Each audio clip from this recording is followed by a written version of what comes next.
Um, there's a picture of me. I started this company, Give, Buy, Sell, quite a few years ago. And Sarah, do you want to introduce yourself and tell us where you are in beautiful New Hampshire and what you do there? Hi, so my name is Sarah Palermo, and I'm in the Concord office of New Hampshire Legal Assistance, where I run the New Hampshire Campaign for Legal Services. It's a nonpartisan, non-profit private fundraising group that supports New Hampshire Legal Assistance and a sister organization called the Legal Advice and Referral Center. These programs work together to provide civil legal aid to about 16,000 people across New Hampshire every year. Civil legal aid is for folks facing non-criminal court cases. So we represent tenants who are facing illegal evictions or foreclosure practices, victims of domestic violence who need a divorce or help securing a safe parenting plan for their children, and lots of other different types of civil cases that people don't realize. When you are accused of a crime, you're guaranteed the right to counsel through the public defender's office.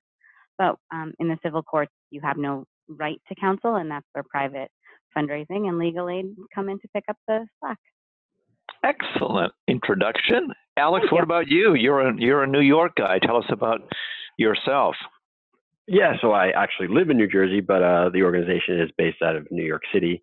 Right. It is a family-run organization that's been around we just had our 37th annual event, which was a success. But ASW Cares for Kids is an organization that tries to improve the lives of not only children while in the hospital, but the whole family experience. Just kind of to make it as home-like as possible and to take everybody's minds off the current situation and try to make family life as normal. So. Two great organizations, and thanks both of you for participating. I will start with just a little introduction about us and then the world of mobile, and then we've got all kinds of great images, and everybody should take out their cell phone because we're going to text into some of these examples. So this company, Give, Buy, Sell, I started that about 7 or 8 years or so ago, and I think we're the largest in the world that provides mobile services to charities. And it started off with the carrier billing one, where you've seen probably American Cancer Society and many others, where you could text in and have a donation hit your cell phone bill. That was really the first service that the public was aware of.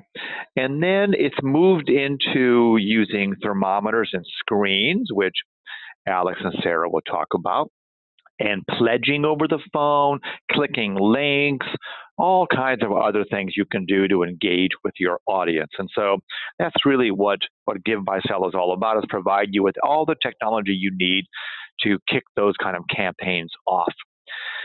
What we've learned is more and more people are relying on their phones, obviously, for communication, but in the bill paying and in the charitable donation, our clients are seeing a 30% increase in funds coming through a mobile phone year over year. So it is not going to replace a check and may not replace going on a website to a credit card form, but it's nipping at the heels for sure.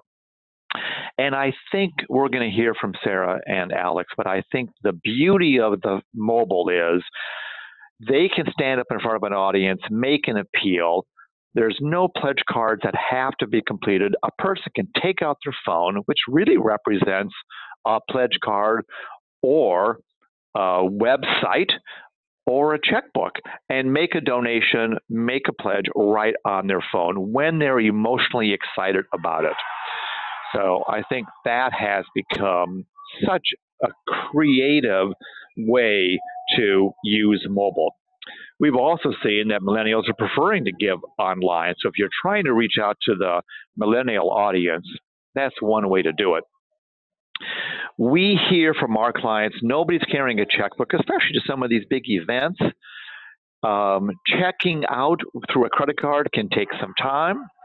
And if you don't have a screencast where you can see people's names and donations, you don't have quite the same peer pressure. So I think we're all familiar with holding up a paddle, but when your name and an amount can show up on a thermometer, if you want to go that route, it creates some pretty good peer pressure. So those are some of the reasons that we're seeing so many clients. We're probably seeing 10 clients a week sign up to use mobile. In the world of what's available, Alex and Sarah will talk about which of these they use, but top left is a thermometer that you can design. As people text in, the thermometers go up and the messaging can show up on the screen. Bottom left is like filling out a pledge card. I'm going to text in my pledge. The client, the nonprofit, will log into the dashboard that we provide and see who texted in and what they said, and then they'll just pick up the phone and call them the next day to complete the pledge. The top right is really the bucket that represents how somebody can actually donate. They can text in and donate through a link that allows them to scan a credit card and put their credit card information in, or conversely, they can have it charged to their cell phone bill. And then at the bottom right, that's probably the fastest growing service we've got. How can you engage with people via text message, not just at this event, but on an ongoing basis? I've been told that email read rates and open rates are something like 25%. But text message open rates are something like 95%. So if your marketing folks are trying to figure out a better way to communicate, then they should talk to us, because we can give them statistics and show them some examples of organizations that are using texting to really replace and or supplement email. So with mobile, you get a personalized keyword. Sarah's keyword is different than Alex's. They'll talk about that in a second. People can text in and either pledge or land on this donation page like you see here on the right. So Sarah, let's start with you. You started thinking about mobile. What was the spark that made you think about mobile? And maybe that'll relate to some of the people that are listening in on this call. So we have an annual breakfast each year. It's our campaign kickoff. We have it in the early spring, and we have a committee who helps me organize that event by reaching out to sponsors, helping develop ideas for keynote speakers, and doing outreach there. And someone on the committee actually suggested they had seen at another event, the organization that ran that event had a text pledging or text giving system. And she said it was really great for building enthusiasm in the room. Everyone, it felt like, had out their phone. It felt like everyone was, texting. So if you weren't, you kind of got swept up in the action. So we reached out to a couple different services and evaluated them. I brought everything that I gathered back to the committee. It's been a really great group for me for bouncing ideas off of and getting things kind of evaluated and getting questions answered. So that's how it started. When you thought of using mobile, did you get pushback from your organization? No, I don't think so. There was concern about cost, just because this is a fundraising event and we weren't sure, what things would cost to bring in something new. We have gotten some pushback from one member of my leadership committee. I don't know if you want to talk about that now. Let's talk about it. Great. It's not so much about mobile generally, but about text pledging generally, and about the event and the atmosphere. And so we raise most of our funds from attorneys and law firms, and this particular person is at a law firm that gives a generous gift each year and sponsors this event, and their attorneys generally make generous gifts at the end of the year, so just a few months before our spring kickoff comes back around. And so he has raised the point that it feels like asking the same group again, and that also the firm tends to give the seats that they have through their sponsorship to their younger associates, and that they're given those seats with the caveat that, nothing's expected of you. We know that, you have law school debt and you're just starting your career, and this is a networking event that we want you to be at, so don't feel like there's anything asked of you. Right. And we've started changing that so that we are asking folks who are at the event to contribute. So he's pushed back a little bit each year, but it stands out in my memory mostly because it is one voice. So Right. it stands out for being a unique reaction. It's really the only objection that's been raised. I think a lot of people that are on the call today, and I would love to see your comments, participants. I'm sure that there are plenty of people that have events and they're wondering, this is a lecture, this is a talk, this is a breakfast, and they paid $2,000 to come. Do we want to pass the hat, whether it's a mobile hat or a pledge card hat, at these events? So I think you're right. It's a bit of a distinction whether it's mobile or paper.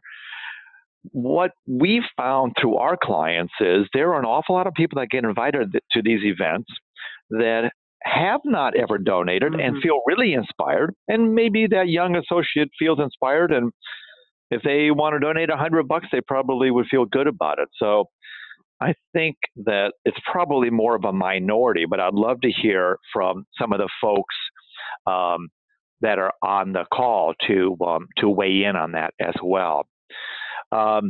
We have a message from Kelly, who is asking about this screen feature. So in this picture that we see here, Sarah, there's a person at the podium and there's a screen where people can text in. Tell us about how you design the screen, and you're showing names or you're not showing names. Tell us a little bit about that whole process. So I'm not sure, this photo wasn't of our event, but I can tell you what exactly, how it works. I didn't have any pictures Okay. of our screencast, but it looks very similar to this, but all the lights are on just because it's a breakfast, not a dinner. Yeah.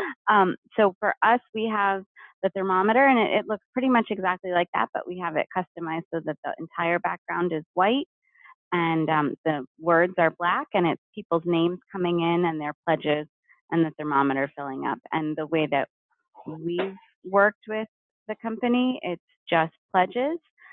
There's a text message that responds to each text pledge, and that has a link directly to our website, just because we really try to capture as much as we can through our website and through, we just continue to use PayPal. So they get a text message back after texting in their pledge, and it has a link to our donation page on the website where they can fulfill it. But what's on the screen is their name or their message as they've typed it in. I've worked with a couple of our board members who have wanted to use the opportunity to highlight a recent death in the community and say that, Deb is pledging in honor of so-and-so, and hoping that that might spur other people in the room who knew that person to also make their gift in that person's honor. So that's what shows up. And then their gift amount shows up and the thermometer total. Excellent. How did you find having a thermometer? Did that seem to work well for you? What was the advantage of having a thermometer? Yeah, I think we've used thermometers at this event, and then we've also put one up on our website when we've done Giving Tuesday, and we've done it just on our website. I think they're incredibly effective psychological tools, and I don't mean that to sound manipulative, but there is just something about seeing this thing tick upward and fill up and get closer to be done. It's very rewarding. It's very encouraging and engaging for people. We've found, we've changed the amount each year that we've set at the top of the thermometer, since we have, oh yeah, there it is. So this is this most recent year, and you can see we set the total at 7,500 because we had a match. Someone offered to match 7,500. So you can see that we exceeded it, but we had set our internal goal a little higher, and I wonder if we had set the thermometer at 15,000, if we could have reached it. And that's where it's a tricky balance that for us has been a little bit of trial and error. Last year, we set our top of the thermometer to be our annual goal, which is 350,000, which you simply can't raise in our event in that breakfast. So the incremental increase in the thermometer was really small because 1% of 350,000 is, it takes a lot to even reach 1% change. So we brought the total way down for this spring, and we exceeded it, and that was great. But I think next year we'll try and set the goal a little higher, and I think it will inspire people to fill that thing up. There are some great questions. Keep the questions coming. I'm not ignoring you. I want to ask Alex a few questions, and then we'll talk about reporting and integration and back end and all of that stuff. Alex, and I have a few more slides for you, Sarah, that we'll come back to in a second. Here's a picture of Alex. Alex, tell us what your event or how you used mobile. And I know we've got a picture here of the screencast, but tell us about the process for deciding whether you wanted to do this or not. Yeah, sure. So similar to Sarah, I mean, we have a board, and I think we've done it. We do a dinner dance every year, right? And it's our one event a year. We really, obviously people pay to come. Once you get there, there's a silent auction items, and then we kind of just wanted to change it up and just find a different way. And we were talking about it at one of the meetings, and someone said, I was at an event. It wasn't fancy. It was at someone's house. And all somebody had to do was ask for money, and people raised their hands. So we said, okay, well, that's pretty easy. And that's basically where the idea came from. We're like, okay, well, let's put some technology into it. We talked about that before. And all we had to do was ask for money, right? Early in the night, we get up there, we give a couple of speeches, and then we go into our pledge campaign or our text pledge campaign. And it worked, right? The first year, I mean, we hit our goal, I think, in maybe like 4 minutes. Like, it was really fast. People were excited. People saw the thermometer. They loved it, right? So we've done it for 2 more years. We just had our event on June 1st. And, look, it's not easy, right? There definitely there's some awkward silences, but whoever the MC is, as long as they're standing up there telling some good jokes and whatnot, you will get there. I mean, I think the peer pressure definitely comes into play, and I think people start feeling bad, and that's okay, right? But to touch on something you mentioned earlier, some people, we invite people for free, right? Whether it's your first time, they'll say, oh, come check it out, let us know what you think. And those people want to donate, right? So it gives them an easy way to donate, whatever they want, right? And they don't have to carry, once again, they don't have to carry the checkbook. They don't have to write a check. It's done immediately the night they're there. And then, because once people get home, they forget about it, right? So it's worked really well for us for the past 3 years. And Alex, this is just a screencast that we just created. So kind of walk, I think many people that are on the call have probably never even texted in to do this. So if they wanted to do this, what would they describe? If you were the MC today, what would you have people do? Yeah, sure. So first of all, we did have table cards, right, with instructions. Instructions were also on the screencast, and the MC also reiterated the instructions multiple times. So it was, text 56512 to the keyword, which was just our, the initials ASW, and then the amount. One thing we also reiterated was, so I guess we did it a little different than Sarah. You got this message in response. You had to click that, and it would bring you to a credit card link, right? It didn't bring you to our website, but it brought you to that page, and where you put your credit card information in, and everything was completed right there it was via PayPal on the back end. Yep. And if everybody wants to do it, would you mind if people wanted to test this out?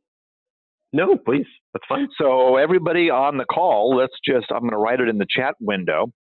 So everybody on the call, if you text the word ASW to 56512 on your phone, don't let your autocorrect turn ASW into something else. You will get a link to, you'll get this back on your phone, and then you'll get a link to this page. And you'll see it's just like you had your checkbook in your hand, and it's just that fast. Now, here's a picture. Alex, this looks like you. Are you correct, the yes. DJ at this event as well? No, I was just filling in because we also had the screencast on the computer there too. So okay, great. So that's you at the event. This is the room, I take it? Yes, correct. Okay, great. So did some of you text in ASW to 56512? If so, put a little note in the chat window. And if anybody wants to donate $25 to Alex's campaign, he will not object at all if you want to do that. Okay, you got the link. So you could see how fast that is. Let me go back to this screencast page. So did you ask people, Alex, to text in their name and their pledge as well? Is that how you were capturing this on the screen? Yeah, I mean, it was up to them, right? I mean, they could, as you see, there are two anonymouses there, right? So it was up to them. Yeah, right. And we have a question from Kelly here. How does it work for pledging? Sarah, when you did this, did you deliver a link to a donation page, or was it purely just pledging and then you were going to call them later?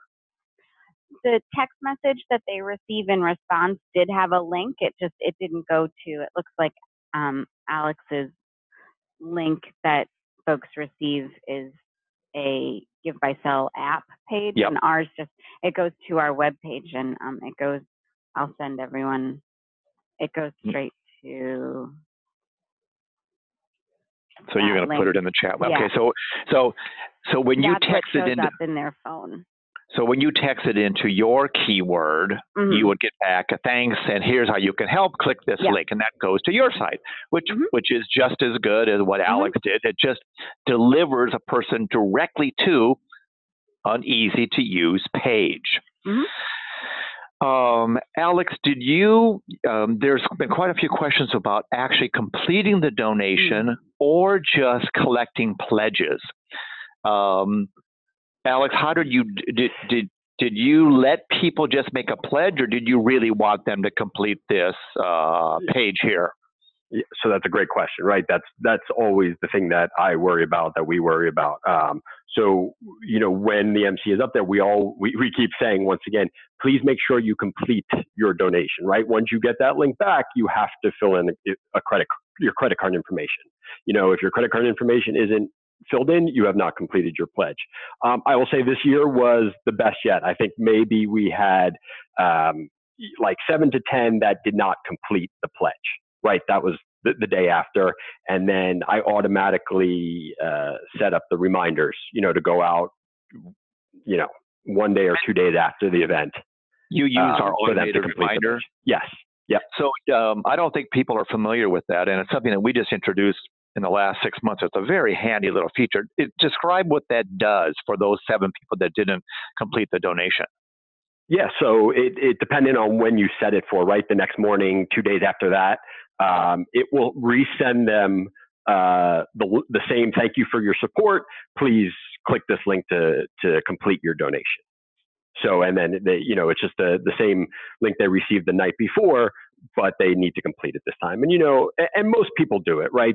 Or they'll keep getting the reminders. You could set it for as long as you want, but most people are pretty good. That night if it's dark, loud, they forget, whatever. But the next morning they're like, "Yep, I got to do this." So this year was the best yet as far as completion or pull through.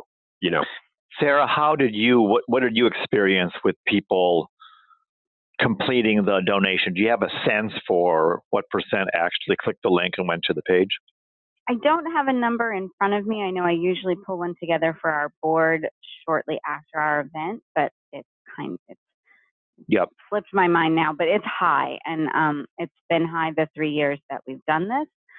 It hasn't increased the number of unfulfilled pledges that we have at the end of the year. There's just always a few folks, whether they make pledges at this event through this system or through any other event, any other system, taking a envelope or making a pledge, there's just always been a few folks who don't fulfill those. And the 3 years we've been doing this, I've seen that number has held steady. It hasn't increased even though we've done this. So what we've done each year is send out a reminder, and we didn't use the automatic system that Alex was talking about, but the back end, you have access to everyone's cell phone number who has texted in. And so I've gone through and sorted out, because they text in their name, some people will pledge anonymously, but most of them attach their name to their number, and I can track and compare who's made their gift and who hasn't, and segment them into 2 lists. And I send one a link about a week later saying, thank you so much for your gift. Make sure you check our website and our Facebook for photos from the breakfast, and send the other group, check out photos and fulfill your pledge here. And it takes about, hour to set it all up. It was really easy. Yep. The way Alex did it, because the link went to our system, we knew whether they completed it or not. We have this matching. So there's a question from someone, does it go to everybody or just the ones that didn't donate? The way Alex did it, it would only go to those people that clicked the link but did not fulfill the pledge. And Alex, you could type out, if I recall, there's a box where you can type out whatever you want to say, and you can have that go 10 minutes after the event or 10 days after the event. It's up to you, if I remember right. Yeah, and you can customize, say whatever message you want. You can use the general one, thank you for your support, or you could, write something else out, put a link into it, whatever the case may be. Yeah, and then I had another thought. And then I know there was another question about capturing information. On this page here, to the right, if you scroll down, you can choose what information as little or as much information you want to capture. Right. Name, address, zip code, things like that. So it's as much or as little. And which is nice. If some of you folks that are listening don't want to actually have a person go to a donation page and just want to collect the pledges, instead of typing thanks for support, complete this link, Alex could have said, no, I don't want people to do that. It's not the right scenario. It's too noisy. It's too dark. It's too whatever. He could have said, text back your pledge and your name, and we already know their phone number, and we'll call you Monday morning. So if you do want to deliver the link to your site like Sarah, that's great. If you want to deliver a link to the page that Alex built on our system, that's fine. Or if you just want to make these like digital pledge cards, that is fine too. Let's go to a page that shows some reporting. There were some questions about reporting. Sarah, talk about, did you use the reporting here, or did you really use the reporting that came with your merchant account? So you can see in here the list that all these folks are on says 2018 photos only. So that means these people fulfilled their pledge before I got the photos from the photographer loaded onto our website to send out the text reminder. So they got the reminder that just said, thank you for your gift, here are some photos. So that's what I used. I'm trying to, this is the reporting I'm familiar with. I'm not sure if there's a merchant account. I'm not sure what you mean. Oh, in terms of when people actually came to your website, they used your own donation page. So you must have logged into PayPal or whatever you use over there. Yeah, I sort of merged the two into a little tracking sheet. Yeah. So everything a person does, whether it's a text or a donation, we track. So each one of these are links that you can track.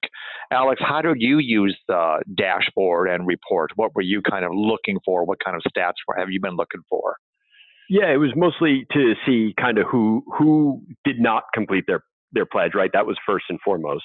But then it's just to see the increases and really dig down and see if there was a specific moment, to kind of time it to the speeches and the effect. So really helpful. The back end is great. Gives you a lot of information, usable information. Yep. We had a question earlier in the discussion. Are the gift amounts made by mobile higher, lower, or the same that you think they would have been doing at this event if they didn't have a mobile phone? Is there any discrepancy? I don't think so. I mean, they can, you can give those easy click tabs, whether, in the amount 50, 100, 500, 1,000. And then there's a spot for other amounts, right? But I don't think it has any effect or difference if it was mobile via writing a check. Sarah, what's your feel on that? I know that this is an example of, I think, of one of your pledge cards, so people could have, I'm sure, gone to somebody and filled it out. Are you seeing that it's changing the amounts? So we've not really done any direct fundraising at that event before using this system. So we've not had anything really to compare it to, but what we find are people who would typically make a larger annual gift will give part of it at the kickoff over this system. And then what we're capturing are people who haven't given before or who made their annual gift already and give, again, a smaller amount, but a second gift that we otherwise wouldn't have had. So yeah, these are the instructions that are on the table.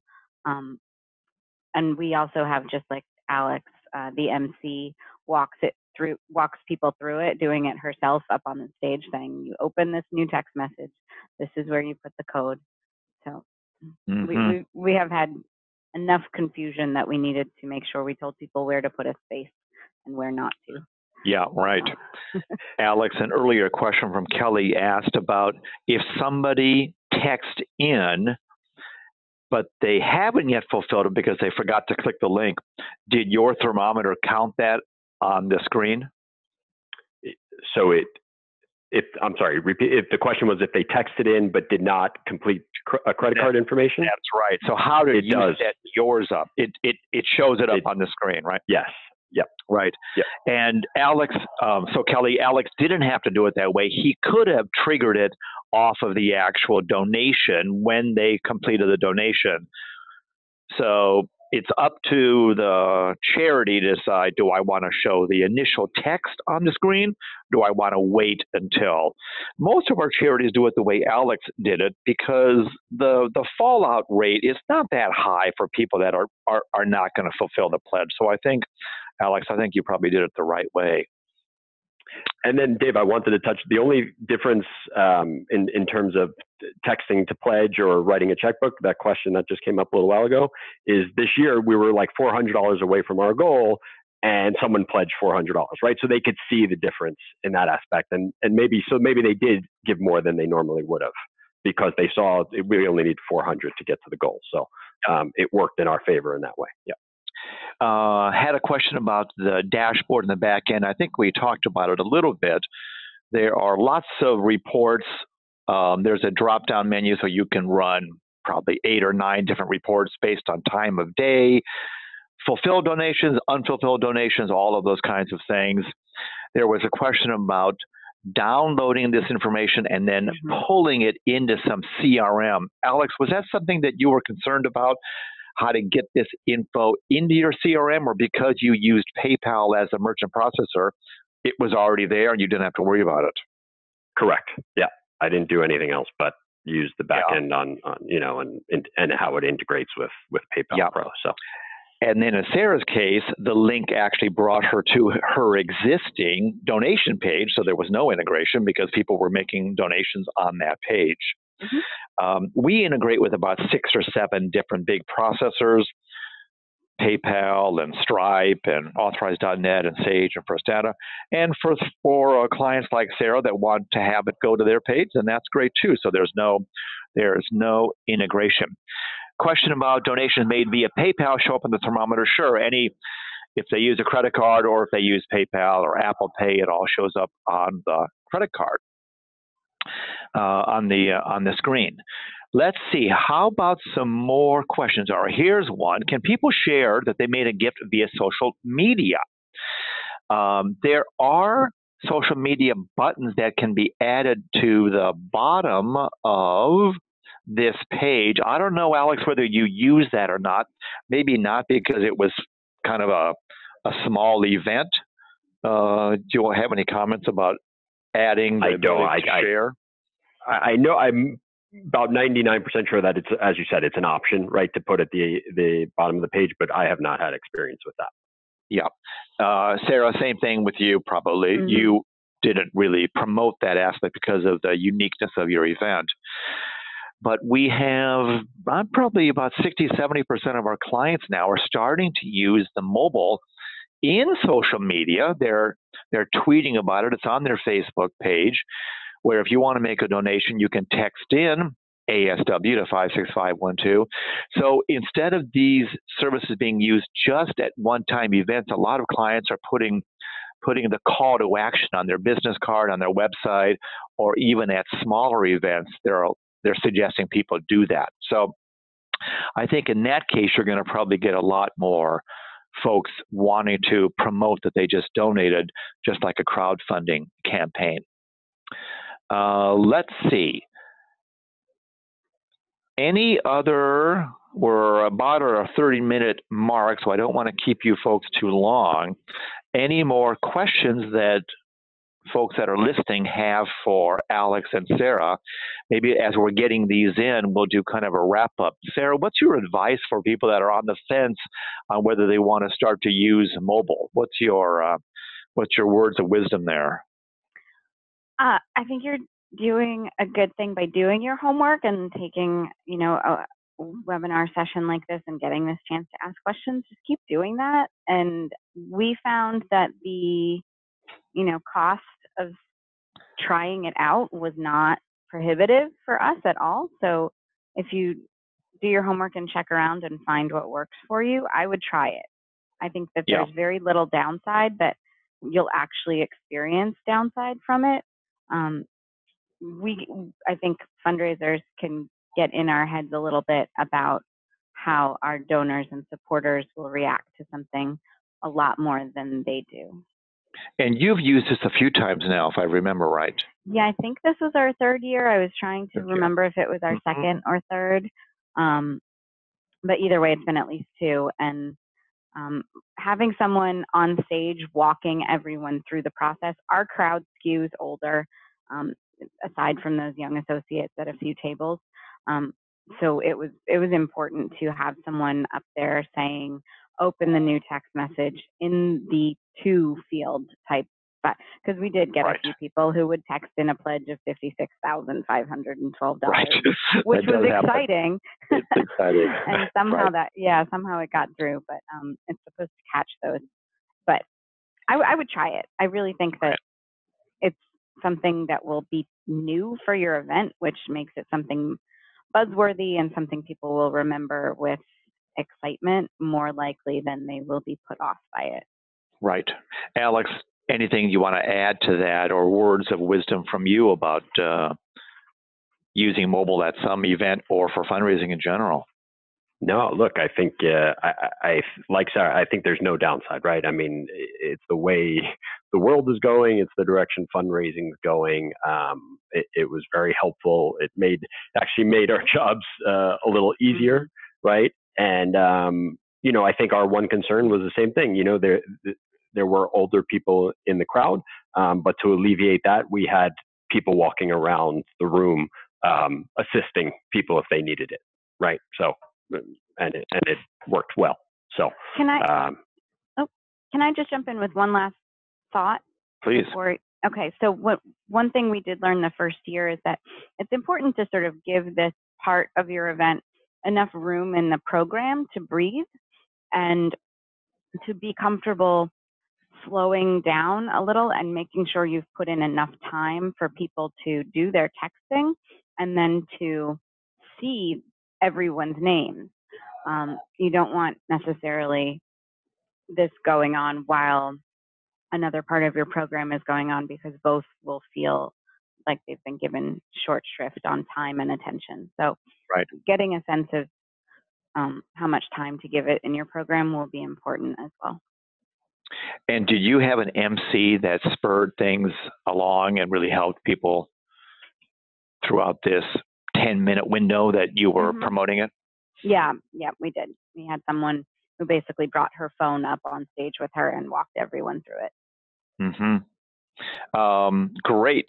Any more questions? If not, let's thank Sarah and Alex for taking time to prepare for today's webinar. It's been terrific hearing about it. And if any of you want to contact them, let me show you my info.